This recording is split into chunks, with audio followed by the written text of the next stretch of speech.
Hi there friends, welcome back to another episode of Generation Tech. My name is Alan. The Dadalorian and the Dad Batch marked a huge shift in Disney's strategy for the Star Wars franchise. The sequel trilogy was an attempt to bring new audiences into the fold, but somewhere along the way the message and content became diluted and just uninspired, so Disney gave up.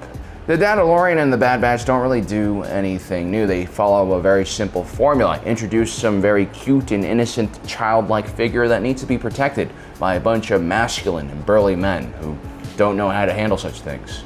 Dingerin and company do their best to protect Baby Gogurt, and Clone Force 99 throw everything on the line to make sure Omega is safe.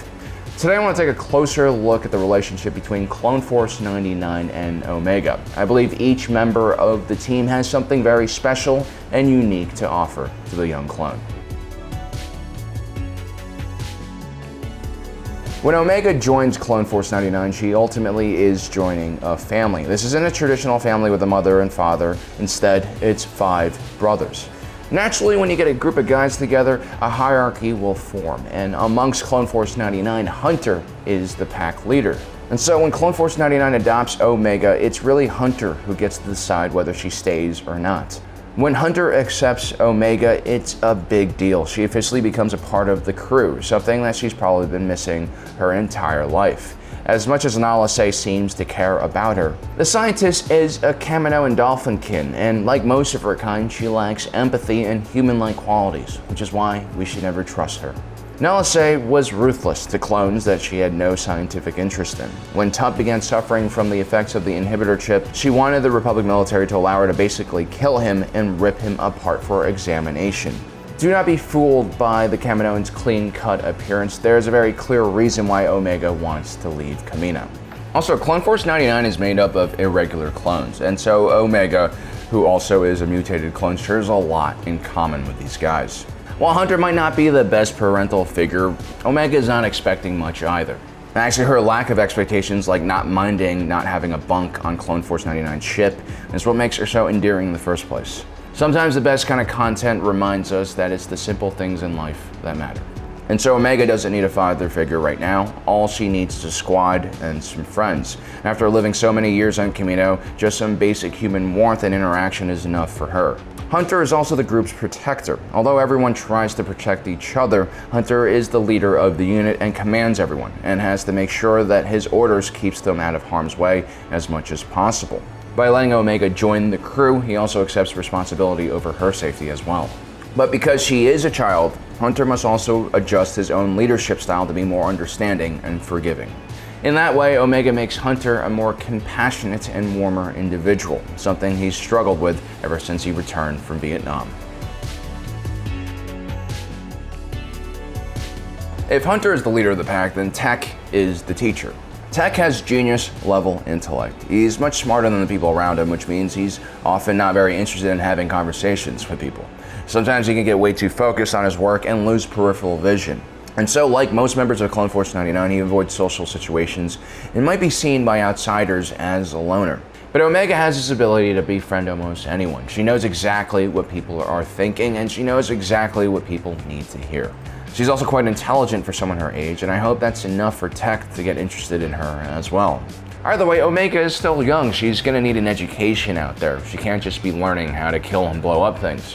While Hunter might be able to teach Omega how to track and stay hidden, Tech would be one of the best people around to teach Omega about how the world works and how fascinating it can all be. All clones experience advanced aging, but they also seem to mature at a faster rate as well. All of them except for Wrecker. He might be a massive, intimidating hulk of a clone, but ultimately this giant man is a child, just like Omega. And so the two get along quite well, and they can connect in ways that an adult and a child never could. Wrecker is never too busy to have fun or play games, even in the middle of a gun battle. And that innocence and carefree mentality makes him a perfect playdate for Omega. Prior to joining Clone Force 99, Omega probably had no children running around to play with on Kamino, and before Omega joined Clone Force 99, Wrecker probably didn't have anyone to play with either. Now together they can share their love for Lula and enjoy each other's company.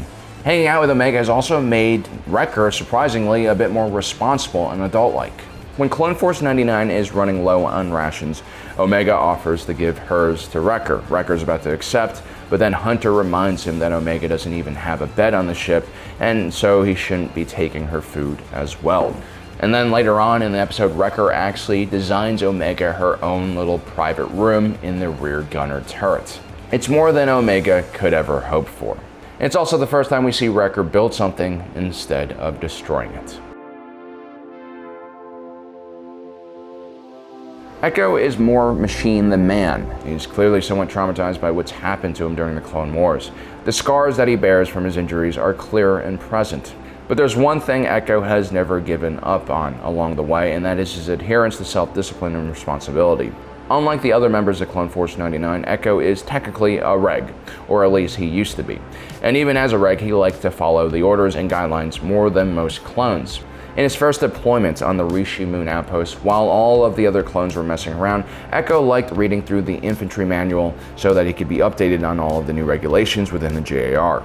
It was only through hard work and perseverance that Echo could make it to the rank of ARC Trooper and also survive his ordeal in Separatist captivity. Echo teaches Omega the importance of self-discipline, and we see him impart this lesson to Omega when she's trying to learn how to use her energy compound boat. Echo understands better than anyone that drilling a skill constantly is the only way to improve your ability. This is a very important life lesson that will get Omega through many of life's challenges. What Omega gives back to Echo is a lack of judgment. When he's knocked out during the cafeteria food fight, he wakes up hooked up to machines and startled. It's Omega who calms him down and emphasizes with his fear. Echo looks like a freak and a monster. He's missing a limb, he has machines bolted onto his body, but when Omega looks at him, she doesn't judge him at all. Instead, she just sees a friend and someone she could potentially hang out with. This lets Echo forget about his own traumatic past as well. Crosshair is probably one of the most dangerous individuals on Clone Force 99. His sole job is to track down targets and take them out. He should actually be the one training Echo how to fire a compound bow, or any type of weapon. Crosshair is also a very intimidating person, but I wonder how much of that is due to his own nature or because that's how people perceive him. Sometimes it is outside perception that shapes an individual's personality. Omega, however, sees everyone as the innocent child they were born as, without flaws. Before Crosshair leaves Clone Force 99, Omega sits down with him and tells him that it's not his fault. It's almost as if she knows about the inhibitor chip inside of his brain and what it will make Crosshair do. Her comments even get a small smile out of Crosshair, something that we rarely ever see. Hopefully one day Clone Force 99 will be able to remove Crosshair's inhibitor chip. Hopefully that chip has not done irreversible damage to his mind. I do know, however, if Crosshair makes it back to Clone Force 99, Omega will play a huge part in his recovery.